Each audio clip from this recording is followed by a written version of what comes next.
Welcome back to episode of Ministry Treats. I am your only host on the show, and I should probably turn off the music because we're going to talk about a little bit things today. Mainly a little bit more about Charlie Kirk, but that's towards the end. Going to go back to the regular scheduled program. We're going to go over a few news segments I thought were pretty interesting over the past couple of days, and why are you over there? And then we're going to talk about the New World, the War of the Worlds movie. And a little bit more interesting shit about this one as opposed to the other, Tom Cruise ones. I think it was Tom Cruise. But before we get all that started, go get your cup of coffee. Go get you a bagel. Go get whichever you need to do, because I actually forgot to go get a drink. So, before we get started with all this great information that I may or may not have to put out today, that's entirely up to you and how you, not me, you, yeah, you, I'm talking to you, yeah, for you to digest it and make your own opinion. But, like I said, it's time for you to go get a drink, because I totally forgot to get it. I was doing some other shit. So, I'll see you guys in a minute. And this was Tom McDonald's tribute.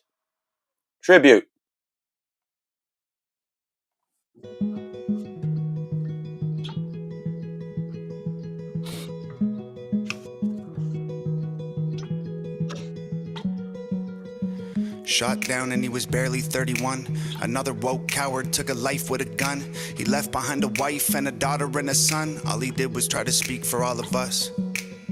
And I'm so tired of the hatred and the narratives. The patriots ain't dangerous, woke people are the terrorists. They shot and killed a father, sent a message to Americans. They ain't gonna stop until they bury us. Dear Charlie, I don't know if you can see us now, but if heaven has a window, I sure hope you're looking down. Cause we ain't going quiet, we gon' scream your name loud. And you're gone, but I swear to God that we gon' make you proud. We ain't backing off or giving up, I'll preach what you taught me. They may have killed a soldier, but that man had an army. This is far more deep than some political parties. And you can't kill freedom, so this one is for Charlie. This ain't the America that all our parents love, but good men try to keep making it great. Pray that God will take care of us, the system is failing us when good men die for the things that they say. And I can't just be quiet, so I gotta be brave, cause this is America. Lately it's scaring us, but one good man can change it all in a day. Killed in cold blood for having a discussion, and liberals are celebrating murder like it's justice. You didn't kill a villain or the evil that it comes with. You killed a father and a husband. And I'm so tired of the left and all the wokery. We can't get along if you just kill us when we don't agree. Sniper rifle fire from a liberal that no one sees. Scared I might be next to die when I'm just buying groceries. Charlie, we'll make sure your children know that defending all our freedom is why you aren't coming home. I hope heaven has a window you can watch your children grow and hear your message echo from below. And we ain't backing off or giving up, I'll preach what you taught me. Hey, what's going on, Harper? Soldier, but that man had an army. This is far more deep than some political parties. And you can't kill freedom, so this one is for Charlie. This ain't the America that all our parents love, but good men try to keep making it great. Pray that God will take care of us, the system is failing us when good men die for the things that they say. And I can't just be quiet, so I gotta be brave, cause this is America. Lately it's scaring us, but one good man can change it all in a day.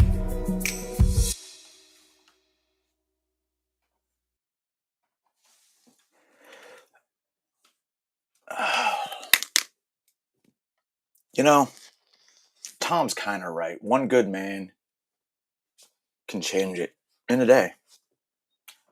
However, every good man needs their own villain. And I don't mean like villain like the guy that took him out. I mean a villain like somebody that we know, the world knows, that we're capable of doing violent things. And one thing that I noticed that really set me off,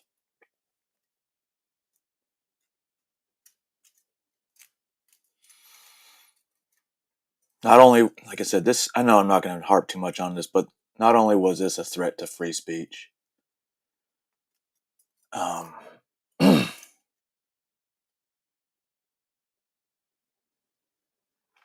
don't know. I've always been about dialogue ever since I got out of the military. And now, all they're going to do is say the same shit, dude. Kash Patel, FBI, Donald Trump, the whole administration, I don't believe them anymore. I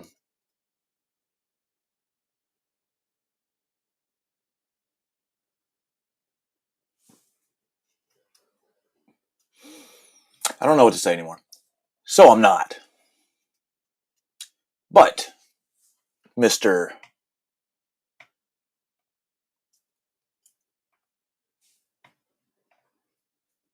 Wrong one.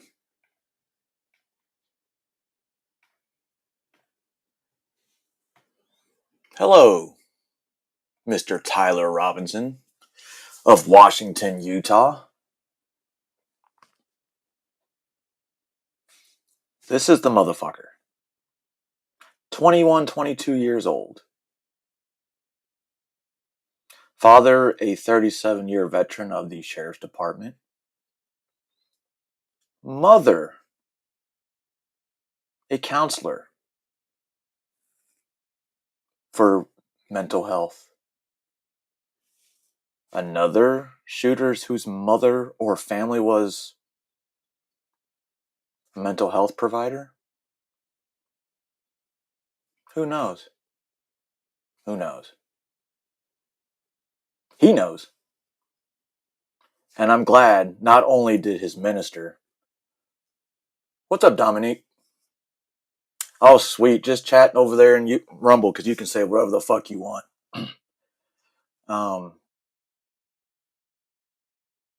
His father, his minister, did the right thing. How are you going to shoot a man knowing your father is a 37-year veteran of the Sheriff's Department? Mr. Robinson, 22 years old, Washington, Utah.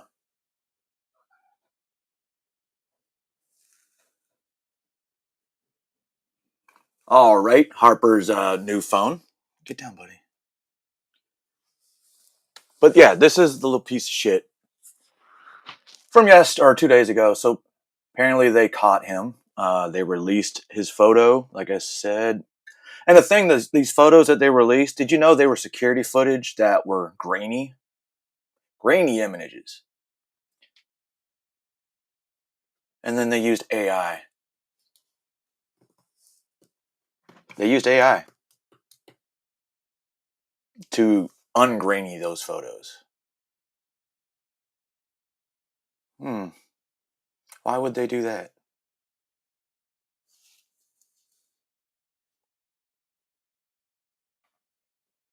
More on stuff like that later. Now let's get back to reality. Russia-Ukraine war. Russia doesn't want it over. The EU doesn't want it over. NATO doesn't want it over. And apparently neither does Russia now. Now, whether or not this is a confirmed Russian drone, I don't know. I don't care.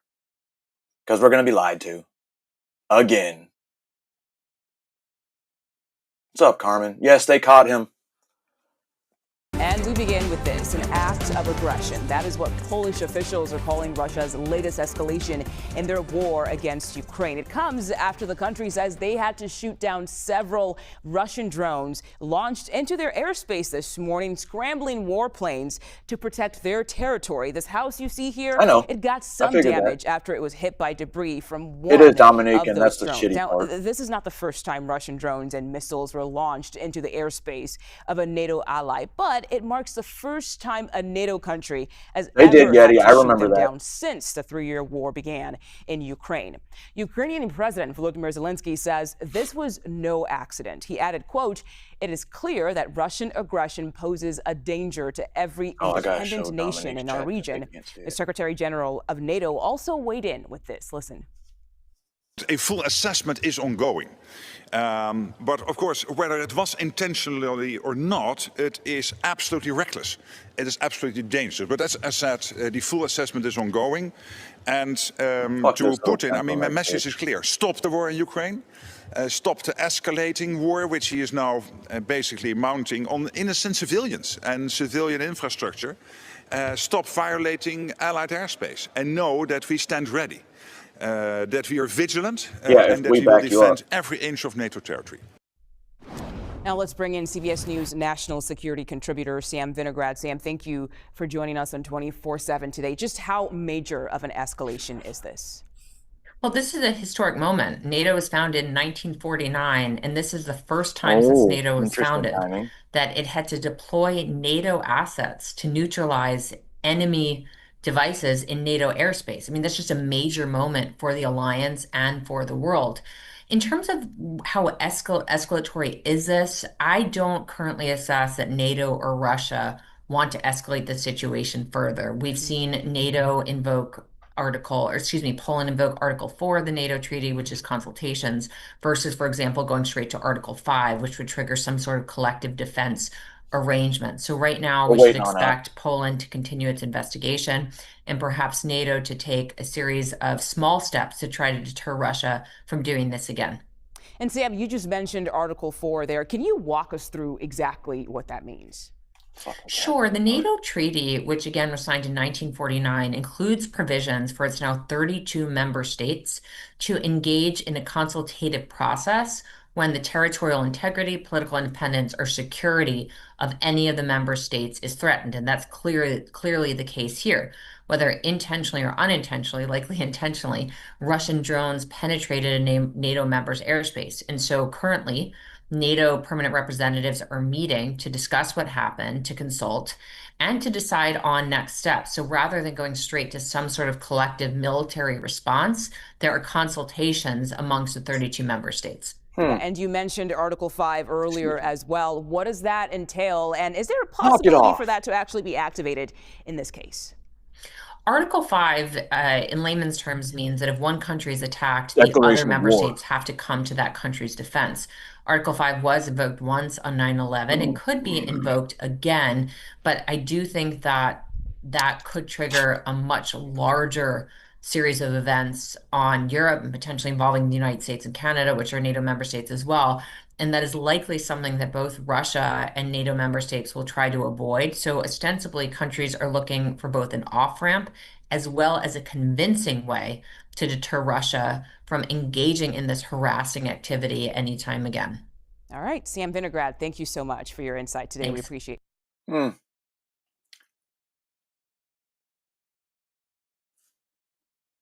More war. We don't want to escalate this any further, but we're going to have consultations. Who are we going to consult? NATO? Poland? Who are you going to consult? The United States? Israel? Come on. Y'all need to get shit done. Don't wait on the United States. We got our own shit to worry about. Tonight, a Jacksonville man is behind bars for violating sex offender requirements. His arrest comes after a video of JSO officers initially releasing him went viral on social media. Our Riley Phillips has been looking into this incident. She's joining us live now in the studio with more. And Riley, the video was taken by a man who claims he caught the suspect sending sexual material to a teenager. Yes, and that video that has now gone viral was taken by a man named Alex Rosen. He started the Texas-based group Predator Poachers, where he and his team go undercover and pose as children to try and catch people who solicit them for sex. Rosen was in Jacksonville Sunday to confront David Binns, a convicted sex offender, but Rosen ended up going viral on social media for calling out JSO when they did not arrest Binns right away. Jacksonville Sheriff's Office lets pedophiles go. Alex Rosen did not hold back his feelings towards the Jacksonville Sheriff's Office in this now viral video. Do y'all enforce the law or do y'all just go by policy? It started with this man, 56-year-old David Binns. Rosen, who created the group Predator Poachers, says he and his team had been talking to Binns for the last year, posing as a teenage boy. He claims Binns solicited the boy for sex, and they stopped at his Northside home on Sunday to confront him. We showed up to his home and approached him about these messages, and David confessed to sending a lot of inappropriate pictures to who he thought was his 13-year-old boy we were posing as. Rosen says he called JSO next. And can you show the cost of child That's porn? right. The motherfucker even The video showed also them shows child porn. officers handcuffing Binns, but ultimately they did not arrest him that evening. So I told you what we can do and what we're going to do. Rosen says he was frustrated with the officers for not taking Binns' phone and arresting him, which prompted him to post the video of the encounter online. Then a sergeant comes and says they're not going to take his phone because of some made-up procedure, and that that basically that it would be a violation of his rights to exercise probable cause and just seize his phone, which is just crap. Binns was arrested nearly 24 hours later, and the Internet Crimes Against Children Unit has opened an investigation. JSO has since responded to the viral video, confirming officers did seize Binns' phone and writing in a statement, quote, "We want to be clear, vigilante investigations are dangerous. They can spread false information, compromise evidence, and put victims or bystanders at greater risk." First Coast News crime and safety expert. How can they be spreading misinformation? They're literally having the guy tell you what he did and his processing behind it, his thought process. That's a pretty good confession to me. That doesn't seem like fake. Mark Bachman says while law enforcement agencies welcome tips from the public, they want to collect their own evidence to ensure it can be used in court. It may be inadmissible. I don't know how he does it. I don't know what he does.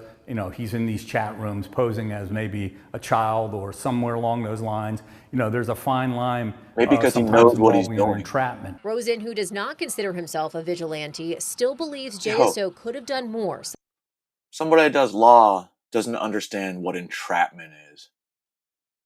Maybe that guy needs to, find a new job. Sunday evening. We don't want to see this guy just in jail. We want to see him charged to the fullest extent of the law. And as for David Binns, he is currently in jail on 8 felonies relating to violating sex offender requirements. He was Oh yeah, and he was a registered sex offender, which is weird because he showed them fucking child porn. When you saw them holding the phone up, that's what he was showing them. And they still didn't want to arrest him. I wonder. Sometimes when the police departments don't arrest, I wonder why. Hello, I'm Muriel Bailey. 42-year-old Christopher Thomason faces 11 counts related to child pornography, including dissemination of child sex material. ABC 3340's Megan Scarano joins us now in our newsroom with more. Megan? Muriel, Sheriff Mark Moon says disappointment doesn't even begin to describe how he feels, even going as far as to apologize to Thomason's victims. He says Thomason has now been fired. I'm so disappointed, but disappointed is not even close to how I feel. That word doesn't even fit. I don't know if I have a vocabulary to describe how I've been feeling all day long after I got this news. Sheriff Mark Moon in disbelief. One of his deputies is accused of several charges related to child pornography. It all started from a cyber tip involving videos and photos. The Blount County District Attorney's Office saying he communicated with at least 3 underage girls, even trying to meet one of them at a high school football game. Received a phone call today from Aaliyah, from a case agent who was actually on the scene executing a search warrant.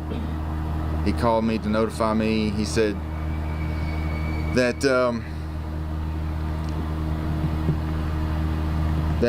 Christopher Thomason was in custody. Sheriff Moon faced questions over his hiring process and background checks.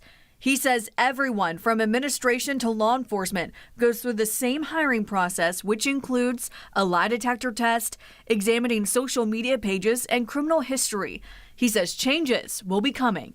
We are going to look at specifically adding, not just asking, have you committed a crime or have you done something that would disqualify you from law enforcement. We're going to add specifics. Have you ever looked at child pornography? Have you ever engaged in transmitting, downloading, not just children, but anything human trafficking? Moon says he has tried to improve the standards for the hiring process over his last 7 years in office. He hopes the arrest of an employee is a one-time issue. Just another reason for people not to trust the police. It does, Dominic. And that hurts me. I heard somebody say, with the police department like that. Nobody hates a dirty cop worse than a good cop. This investigation is ongoing. Thomason's Doesn't first seem like a appearance very in big sheriff's department, so it could be. in the coming I mean, he week. did hire the guy, so they might have been friends. But at this point, I don't think so. I think he's just done with him, and he hopes the worst. Oh, we're not done. We're not done. We got the police. We got some rando. Do we have a councilman from Indiana? Former Madison County Councilman Stephen Sumner is expected to be extradited from Kentucky back here, where officials say they've waited 2 years to bring him to justice. Holy Sumner shit. is accused of performing sexual acts on an underage girl, giving her alcohol and cigarettes, and keeping nude photos of her on his phone. But in 2023, before the start of Sumner's trial, Madison County Sheriff John Beeman says he left town living freely and undetected until now. All these folks have got their lives disrupted because Steve Sumner took off or was allowed a bail, and then he took off on it. He says his agency worked with U.S. Marshals on leads, eventually tracking Sumner near Winchester, Kentucky alone, where they finally caught him. In addition to serving several years on the Madison County Council, Sumner was also a preacher. All I could think about was nobody's looking for him. Nobody's working to look for him, except for Sheriff Beeman and his U.S. Marshals. Catherine Callahan says while Sumner was on the run, she and other community members did what they could to help from home, including putting up $25 grand from her own pocket as a reward for tips, though Beeman says it'll be up to the marshals whether it'll get paid out. I have children, I have daughters. I would not want somebody out there running around. In a statement, Sumner's ex-wife, Jamie Lynn, said in part her family is feeling relieved but emotional, ready to face the long road ahead as survivors, not victims, adding, quote, "I do hope that it will go way quicker and smoother than the past 5 years. We hope he will be prosecuted to the fullest and that the fear we have been living is finally over." It's a big country out there and a lot of people, and there's a lot of people hiding, and Steve Sumner, and eventually all get caught sooner or later. Sumner faces a laundry list of charges, including level 1 child molesting, which carries a sentence of up to 40 years. In Anderson, Scarlett O'Hara, CBS 4. 40 years, huh? Not enough. Not enough. All right. This is Joey Swole. I saw this video, I think, early yesterday. Yeah, it was yesterday. And the guy in this video, this guy needs to be charged as a sex offender for what he did. And he recorded it. So there's evidence.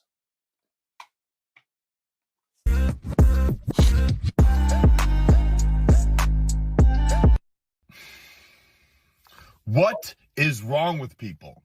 I had to cover this up as this man pulls his shorts down so he can rub himself on playground equipment that other people have to use, including children.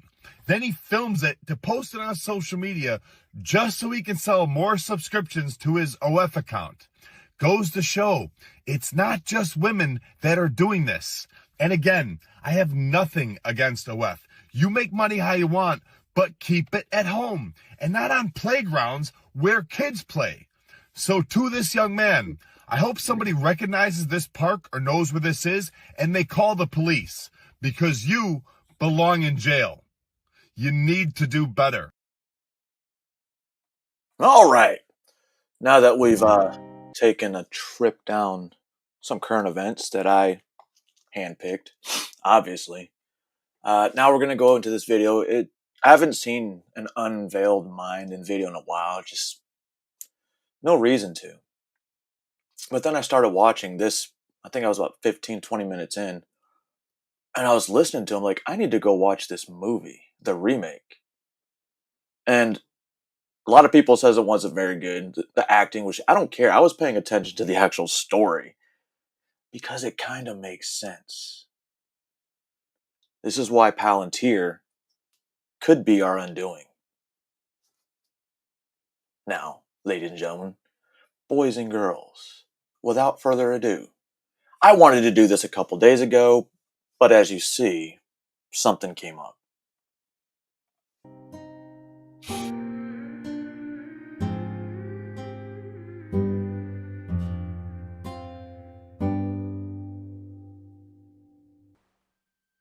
Hey guys. So did y'all see the new War of the Worlds movie that came out? It was trending a few weeks ago for being the worst movie ever made. You watched it, Carmen? Yeah, this movie is weird. Not just weird, but there's a lot of secret Oh, I did give symbolism that within the homework movie assignment that out. I thought was interesting because, look, while it is a bad movie, I mean, it wasn't horrible, it was just the style that was weird.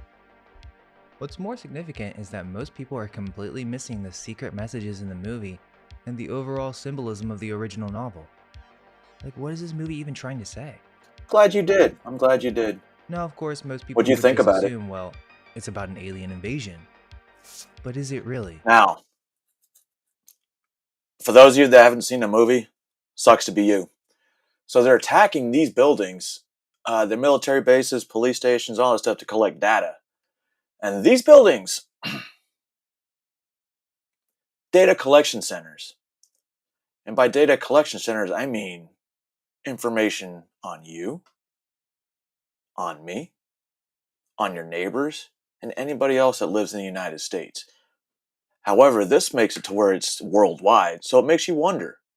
This shit really could be happening worldwide, which is why we also have Mossad, MI6, Interpol. This new 2025 version of the movie with Ice Cube is so on the nose that it makes it clear that the alien invasion is a front for the NWO. It's propaganda. And I don't think you have to be a conspiracy theorist to entertain that. I mean, it's literally what the story is about. An invasion by elite society to usher in their ideological vision for a technologically advanced utopian society, or as H.G. Wells put it, an end to nationalist individualism, the end of sovereign states. H.G. Wells also said that countless people will hate the NWO and will die protesting against it. We can talk more about him later, but let me break down the new movie real quick so you don't have to watch it. I mean, I enjoyed it because it was kind of different. Yeah. I don't think it was very good, to be honest. Seems kind of rushed, and the acting wasn't great either. I'll give but two maybe that fucks. was on purpose to distract from the overall message of the film. The weird thing about it is the whole movie basically takes place from Ice Cube's computer. He is a DHS agent, so he works for the government. And the entire movie is essentially almost like a screen share of his computer along with shots from his webcam. The movie's just watching Ice Cube on the computer. Now that sounds weird, but I thought it was a unique style and it had me engaged. But unlike the good War of the Worlds movie with Tom Cruise, where the build-up is slower and far more engaging, this movie with Ice Cube has like this extremely fast pacing. Anyways, so Ice Cube plays William Radford, who works for Homeland Security.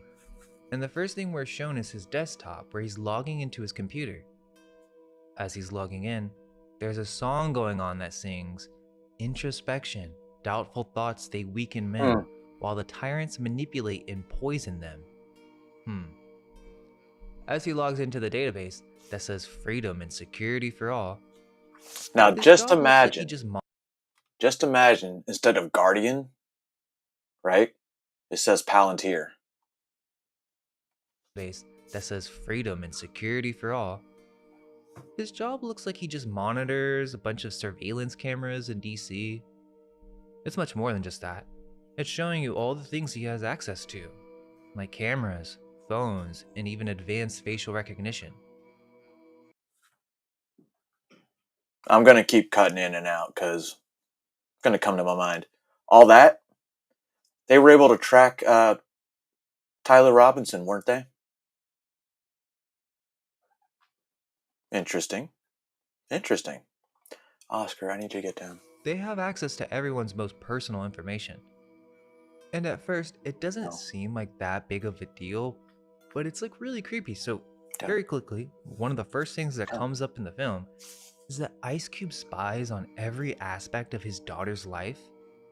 I mean, he has cameras in her house, her fridge. He can tap into any camera on the street or even a cafe, grocery store. And he does this constantly to monitor his daughter. But the movie kind of plays it out like he's being a good dad. He's just making sure his daughter's okay. But it is plain creepy when you think about it. I mean, what does this mean and what would it Big realistically Brother imply? is always watching. I mean, he literally has access to her phone, spying on her private messages, and even responding to her boyfriend's messages. I mean, that's beyond weird. He even knows what she is listening to on Spotify. However, I think the greater message here is that they're trying to show you right now what is possible in terms of government surveillance. And this is how the movie begins. So after showing you what Ice Cube, the government agent, does for a living, he gets a call from Sandra telling him about this weird phenomenon where there are And he these ignores storms it. happening all over the world, which is also referenced in the older Tom Cruise movie. Well, after this, the movie discusses a character called the Disruptor. And this is kind of where the conspiracy vibes for the movie begin. Well, the FBI and apparently Homeland Security are monitoring some conspiracy theorist on YouTube, kind of like Anonymous or something. And this Disruptor guy is some sort of whistleblower. The Disruptor releases a video on YouTube that talks about how he is going to be releasing classified documents proving the surveillance industrial complex is using their top secret Goliath program to collect our personal data to use it against us. Everywhere we go, everything we say, watch. Bro, it's like I've been telling you. I've been saying. This is what it's for. Not saying that we're going to have some giant aliens come down and kill people and suck up all our data. But you never know. You never know. Maybe that's why civilization ended and then was restarted. Read and write is captured and evaluated to censor our awareness of the truth and to enslave us to tyrannical, authoritarian government control. This enslavement state has not revealed that the Goliath program is an existential threat to humanity that no one can possibly comprehend. That's literally what they say in the movie. Now, obviously, I think most people notice the conspiratorial vibes here, but there's a lot going on while the YouTube message is being played, so this can easily go over people's heads. Like, what are they even talking about here? Interestingly, they named this secret government program Goliath, a reference to David in the giant Goliath, which has its own parallels to real-world AI surveillance programs. So Homeland Security and the FBI get this disruptor guy's address and raid the place, and right when they think they're about to find the man or the whistleblower, explosions go off, and pretty much within 15 minutes, we have the alien invasion happening, or what at first is just seen as meteors impacting cities all over the world. The movie kind of alludes that there is a connection between the disruptor and all these meteor impacts. The movie then gets extremely chaotic, and It's we're crazy shown when you see within that 1 minute or two spaceship several that news could be stories and coming our alerts for direction this too. drastic event. And this is one of the major issues I have with the movie, is that unlike the 2005 movie, where there is the suspense and a buildup of what is actually happening, well, in this movie, it just kind of all happens at once. Now that's just from a cinematic viewpoint, In real but time. this actually highlights what we're trying to discuss here. This movie isn't really about an alien invasion. That's why they didn't spend too much time building it up like the Tom Cruise movie. It's actually about government programs, whistleblowing, data collection, and secret surveillance. The movie is presented as an alien invasion movie. I mean, think about it. It's called War of the Worlds, implying planets. But in the movie, we don't know where these aliens actually come from or if they really are aliens. Sandra goes to visit one of these meteor sites, and this is when we discover, oh, these aren't meteors. These are large machines that fell from the sky. They're called the Like fighting eggs. machines, or they're also called the tripods. At first, it's theorized that these machines might be from some other nation like China, but obviously these machines are extremely advanced and look like they come from another world. This part is extremely fast-paced, but essentially, the whole world is being destroyed by these terrifying machines, communication centers are being One thing you don't destroyed. realize is in the movie, he taps into drones. A lot of drones. Like they're all over the skies. Yes. Yes, I did. I believe I showed that a couple days ago, Carmen. But yeah, it was a Hellfire missile that just basically split in half. And very quickly, it becomes apparent that these machines are actually looking for something. Which is kind of a plot hole in the movie, because okay, so these machines are looking for the data centers. These supposed aliens, for some reason, want access to all of our government's data centers. Which stores what? Our personal data, obtained through secret surveillance or the secret program that was referenced earlier, Goliath.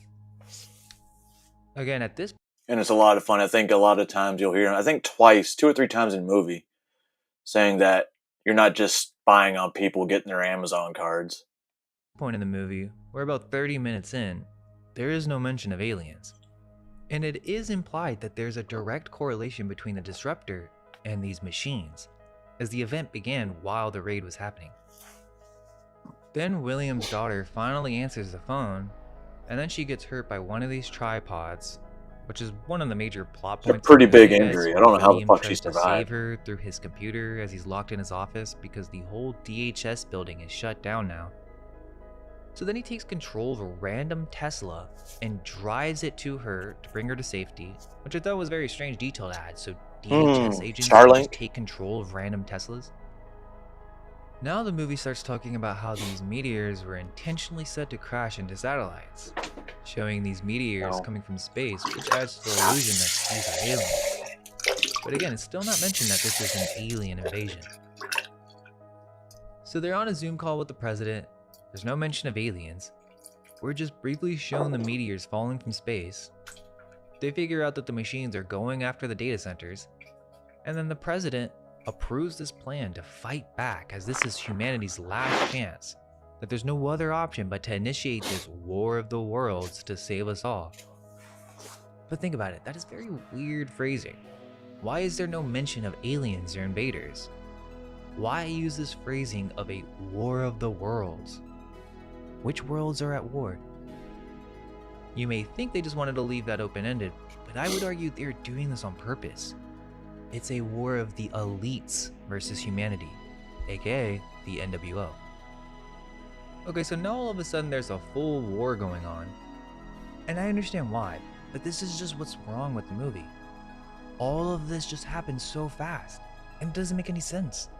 Like, the president initiates war, and then all of a sudden we're shown all these clips of tanks fighting these machines, but what's the timeline here?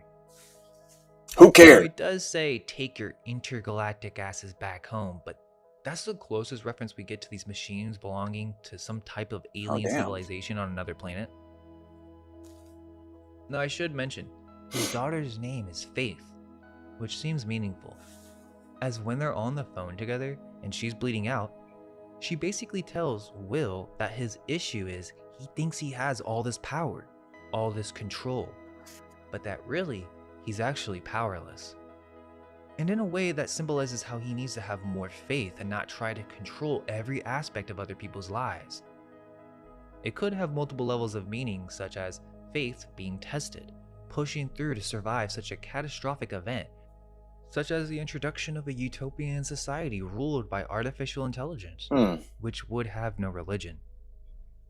Okay, and this whole time, Ice Cube also has a son in this movie who's been calling him repeatedly to try to tell him something, but because of the tripods and faith, I figured this out William's quickly. been extremely busy and not really trying to listen to his son because he knows that his son is trying to share some conspiracy theory about the event.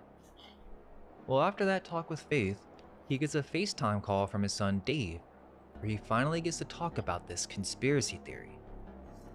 Dave tells William that the government's keeping secrets from him, that him, an agent for Homeland Security, literally someone who's apparently on Zoom calls with the president, is not aware of even deeper levels of secret projects within the government. So this is when the movie really gets on the nose with the conspiracy stuff. So it's kind of presented like, oh, Dave is crazy when he talks about this stuff. But I mean, this is real stuff. Dave's explaining that there's a surveillance network that is 1,000 times stronger than anything you could imagine. Will responds, you don't think I know about the government surveillance network? I am the government surveillance network. And when he says this, I mean, he's basically agreeing. He's like, I know how advanced this stuff gets and all the surveillance that already goes on. But Dave says, you don't know about this one. It's called Goliath, which Will then says, "Oh, that's fake news." Dave then says, "Think about it. What do you think these private space launch firms are doing?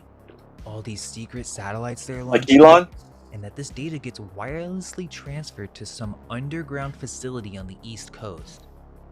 So they're referencing dumbs in this movie too? Yeah, they are. Goliath collects everything on us, and they won't stop until they get it all. Now think about what this is referencing. So a secret government program called Goliath, which is essentially an AI surveillance system that uses secret satellites, perhaps did y'all see that? Which is essentially an AI surveillance system that... Would you look at that? Almost as if that's what I've been talking about. Oh, look, Palantir. Uses secret satellites and perhaps other technologies to collect information on every aspect of our lives. Damn it. And the movie is simplifying this, but that could have all sorts of implications.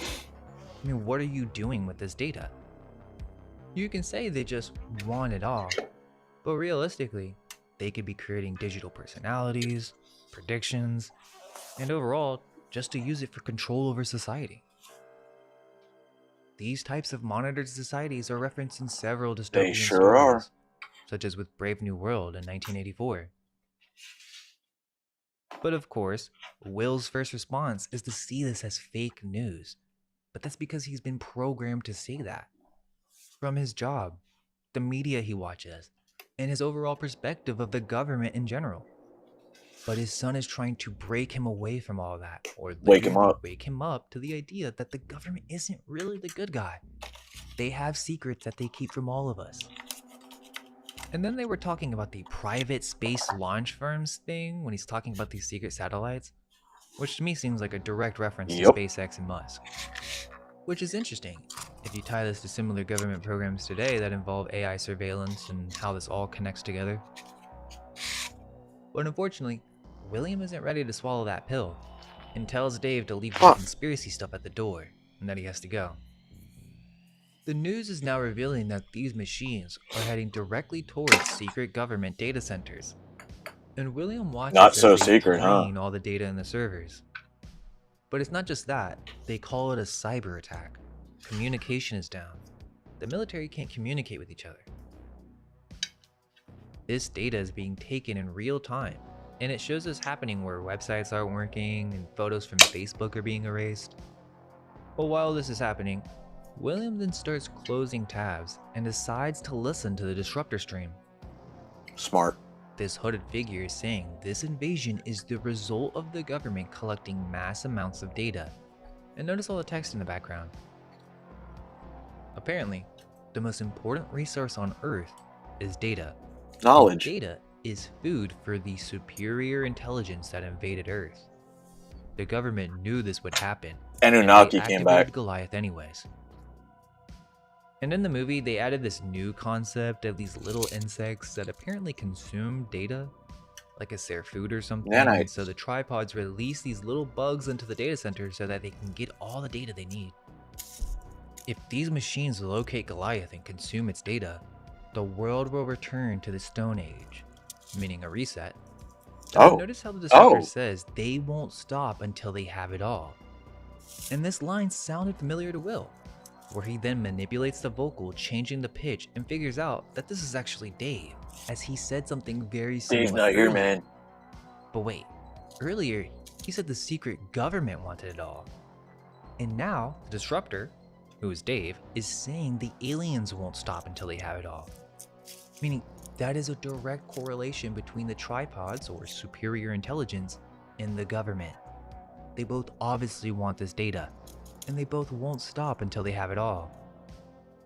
The movie doesn't really make that connection apparent.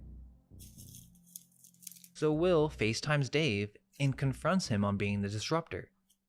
And we find out that Dave has actually been hacking the government through William, as he works for the government. Smart kid. And he has some hacking friends that helped him do this, where they uncovered secret documents on these government projects. Dave then sends him a bunch of these documents, and this is where Will finally wakes up, where the truth shall set you free. He opens up the zip file, And there's a shot in the movie which shows a directory with several folders that are named after these secret government projects. Wild. Look at all those. Military-industrial complex, alien invasion events, all over the world. All secret sightings that have come out lately. In the movie, it flies by extremely fast, but these are real subjects. Most of them involve UAPs.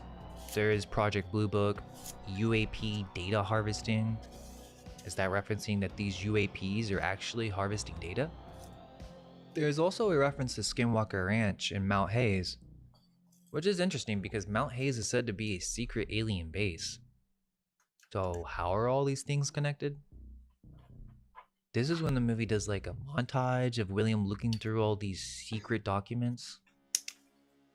Now the first document that comes up is from 1948 that discusses the unusual atmospheric conditions that have been reported of violent weather and strange craft sightings. Isn't that when NATO was formed? At Manhattan Project facilities across the United States. But wait, that's a huge deal because this is not the only time that the War of the Worlds movies have been connected to the Manhattan Project. We'll come back to that. The next document says that the UFOs started appearing after the US data collection program was initiated. So how long has this whole Goliath program been going on? Obviously, this is not a new concept of government surveillance and data collection, especially if they've been dealing with these UFOs for over a century. So that means the government knew about these tripods and they knew about the little bug things that eat data since the 1950s. And this is when the movie gets kind of creepy because no other version of the War of the Worlds story goes this in detail on the dystopian aspect of it. The next document is one on Goliath, and it comes from the DHS, the department that William works for. So he wasn't even aware of this. But the document is blacked out in certain areas, so we don't have all the text. But from what we can gather, this document is discussing the Goliath server and satellite system for mass data collection. The Goliath system is the world's answer to private data extraction and storage. Goliath can harvest and store up to 600 billion individual communications every 24 hours. That's everybody's. So we don't know much more than that. Key swipe. This is a normal surveillance system. I mean, this is collecting data on every aspect of our lives. So then Will figures out that his boss, like if you're watching this right now, Briggs, they know, is actually the one behind Goliath. But there's a lot of issues and plot holes with that whole concept. We can break that down towards the end. Now William realizes why the NSA and FBI wanted to catch the disruptor. It's because they didn't want this secret program getting out to the public.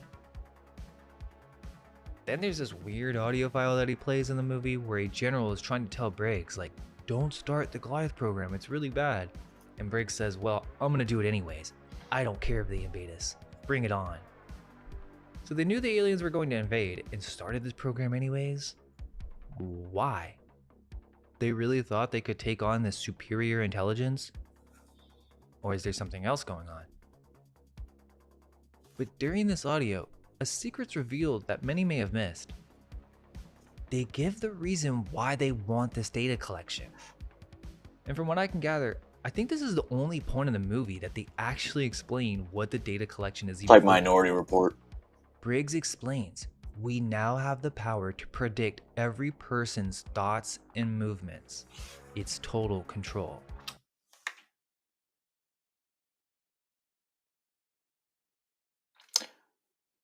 How do they get that information? Through years of collecting with AI. They program the AI to what to look for, and the AI advances. And advances. And advances. All while we sleep. Not knowing that, well, some of us, most of us not knowing that this is happening. Y'all know. I know. Y'all know because I know. Right? Let me explain that. So you know how people are like, oh, I don't care, you can have my data, why would I care? Well, he's telling you, they want this data because they can then feed it into an extremely advanced AI system, far more advanced than anything we have, which the system can then accurately predict exactly what a person will think and do. Honestly, I think that thing would be fucked with me because I don't even know what I'm gonna think or do. It just comes. Now that may seem far-fetched, but it's not as crazy as you may think, and there are already similar AI prediction models that do exactly this on advertisement data. But think about that on an even grander scale. A good example would be Minority Report, which connects to the movie through Tom Cruise. But imagine instead of psychics, it's actually an AI system just predicting the future. Good point. Now the movie plays it off as Briggs is acting alone on this whole Goliath being initiated thing, making him the villain. But that doesn't really make sense either. So William calls Briggs right away to be like, hey, I know about Goliath. Which is a really dumb plot point. Why would you do that? But another thing the movie does multiple times is this kind of underplaying of what this whole data collection stuff is about by saying, you risked all of our lives just to spy on people's Amazon carts. And they say this multiple times. That's what I meant. And they're just trying to play it off as that's all they're really doing. But the truth is, they're already doing that. Goliath has nothing to do with people's shopping carts. It has everything to do with knowing exactly how people think and predicting what they will do. It's a system that creates a realistic digital twin. They don't break that down in the movie, but like I said, they keep equating it to spying on people's grocery orders, and I think they're doing that on purpose. And then there's an interesting analogy made here. Briggs responds, the government's like mommy and daddy. If we can't track our babies, how can we protect them? Which is contrasting how William spies on every aspect of his daughter's life, so it's basically the same thing. Then Will gets fired, and for some reason didn't see that coming, so now he's locked out of his computer and stuck in the building. But here comes his son to the rescue, the Disruptor, as he's already hacked into the DHS through his dad, so he hacks the system again so that William can log back in. Now William joins the Disruptor crew in the rebellion. And there's this kind of strange plot point, but they come up with this plan to infect the data. And mind you, they come up with this plan in less than an hour. And at the same time that this is all going on, there are 5 William hackers. asked Dave for the Disruptor YouTube account so that he can make his own video. And so he uploads the documents to YouTube, and somehow or another, it just makes a video. The movie doesn't explain that at all. But yeah, he has this video explaining Goliath and revealing him, William Radford, as a whistleblower. This is uploaded to the Disruptor YouTube and it goes viral. And I mentioned this before, like, I understand why they need to move at this pacing, but the issue is it really takes away from the immersiveness of the story. We have no sense of a timeline here. It's just not possible for all these news stories to react to the video being uploaded in less than a minute. It's social media, bro. Okay, now they try to hack the databases and upload this virus, but it doesn't really work out, and the tripods come for the Disruptor crew.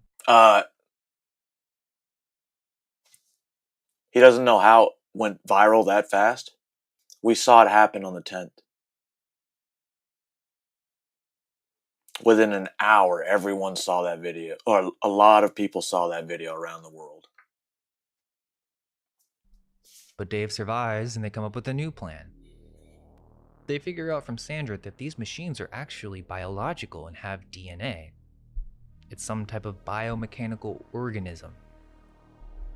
So now they get Faith, the daughter, to somehow or another devise a biological virus that can be uploaded through a USB into the database under DHS. Apparently she was doing work on cannibal codes. It actually references this one time earlier in the movie with an article on how the cannibal code reprograms DNA to attack sick cells. But it doesn't say she invented this, and I'm not sure how she would reprogram that to kill some biomechanical organism that has never been studied, and then somehow like COVID? put that on a flash drive. But yeah, she does this in less than 5 minutes, and you might say, well, maybe it's just sped up or something. No, she is literally still hurt in the building with her boyfriend. She is pregnant and bleeding out, and somehow or another did all this and put it on a flash drive. I mean, that's just bad writing. That's basically the end of the movie. After a shameless Amazon plug, and the USB is delivered to Will, he gets it to the database after a drawn-out sequence and saves the day. Oh, and I forgot to mention that the government was going to just bomb DC in order to completely get rid of the DHS headquarters to stop the machines from getting the data. Wouldn't put it past Yay, them. it's all over. The machines are dead. The world is saved. And the end shows all these news stories. Young scientist, a vaccine that killed an alien life form. So she developed a vaccine? How? Or that? How a virus technology defeated the aliens. And that's the only second time I believe aliens is mentioned. Then all these articles on the releasing of these Goliath documents that reveals the government spying on citizens. No shit.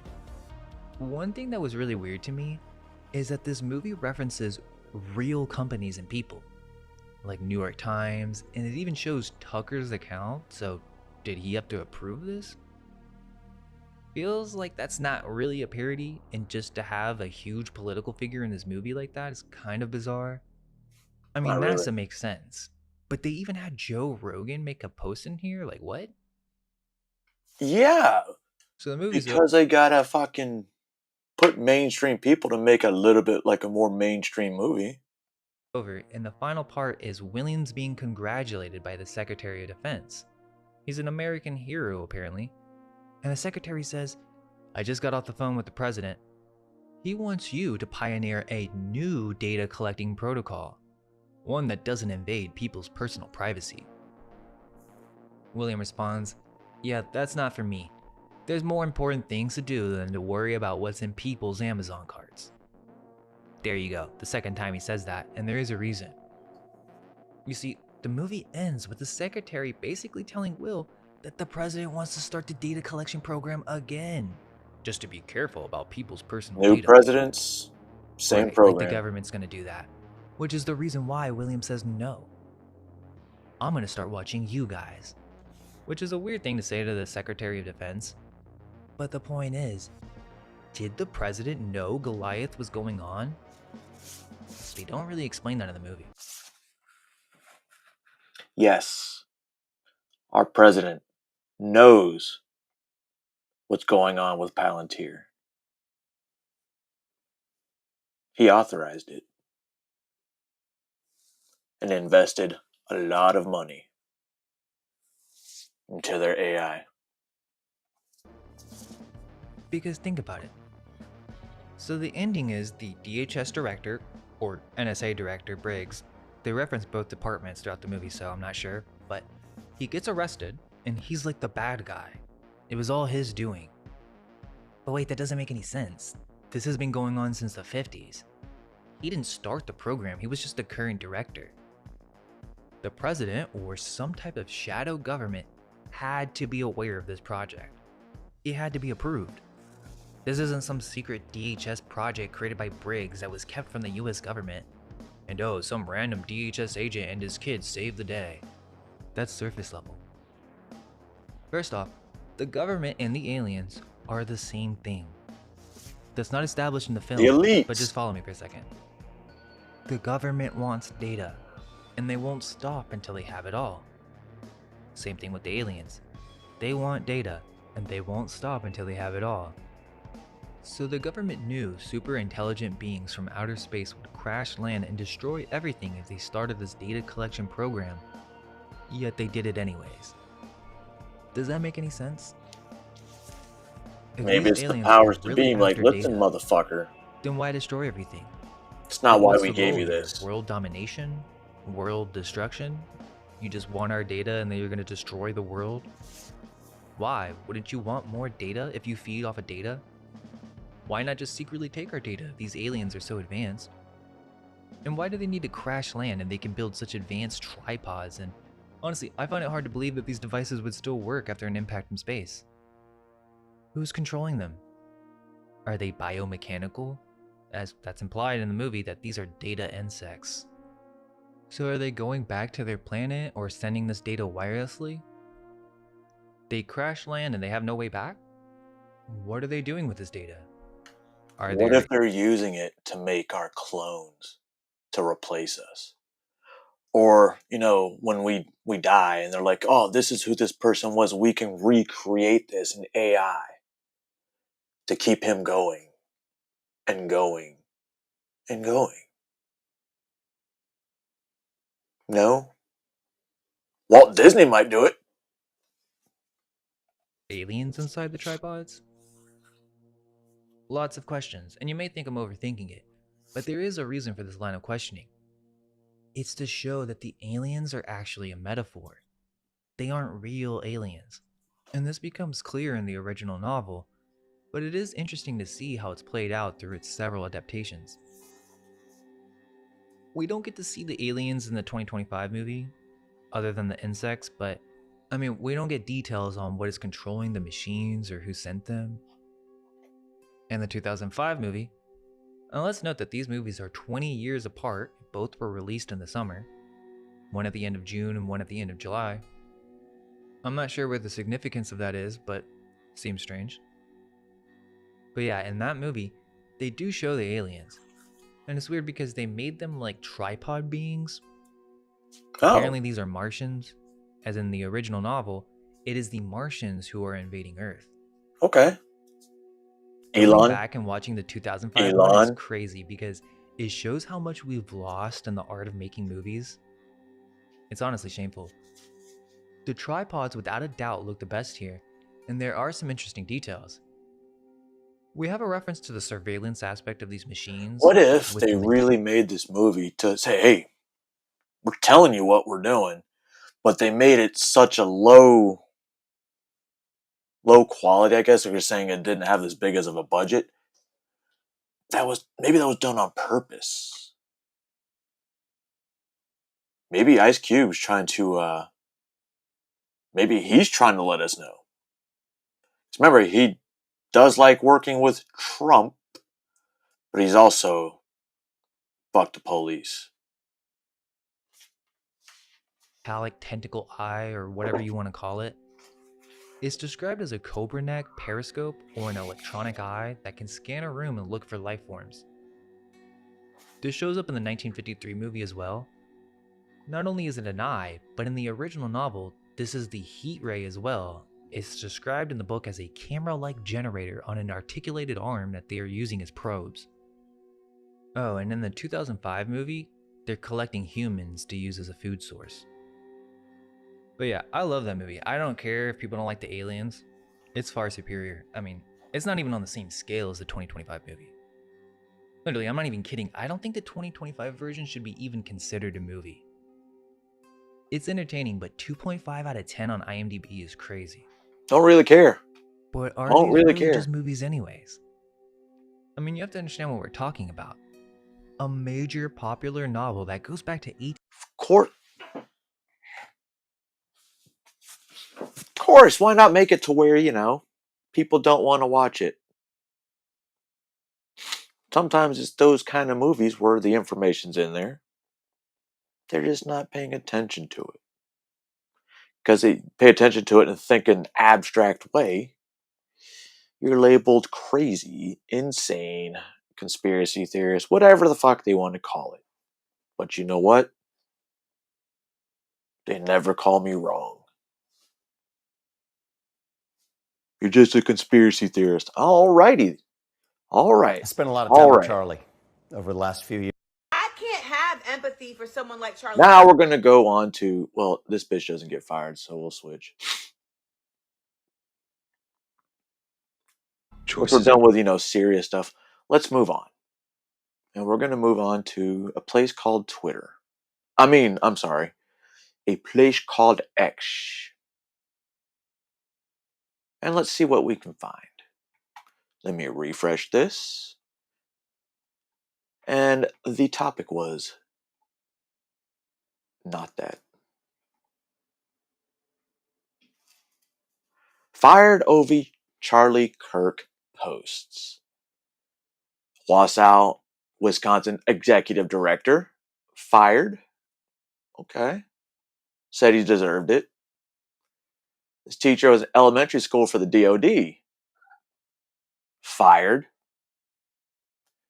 And before anybody like, oh, this is freedom of speech. You're right. You're right. It is freedom of speech. But that's to keep you from going to jail. It's to keep you from going to jail.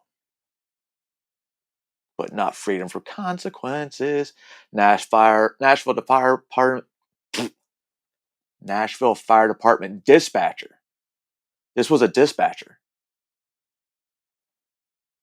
The Phoenix Suns beat writer. Carolina Panthers communications director. Forgot who this guy was. Oh, Panthers. Anyway, let's get on to, actual hearing what people are saying. For all, damn, all right, all zero of us. Of consequences. Oh, look, it's the peaceful, tolerant left with all of their flowery platitudes. Makes it easy for me. Ladies and gentlemen, boys and girls, children. No children. So I guess that's all I have for you today. The numbers don't lie, ladies and gentlemen. The numbers don't lie. But I hope you have a good rest of your fuck it. You hope a good rest of your weekend. Well, have a good weekend. Hasn't really started yet. Unless you have Friday off. And then it started. But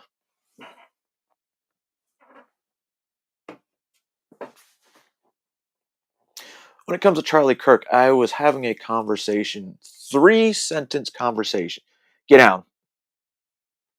With somebody yesterday. Let me pull it up.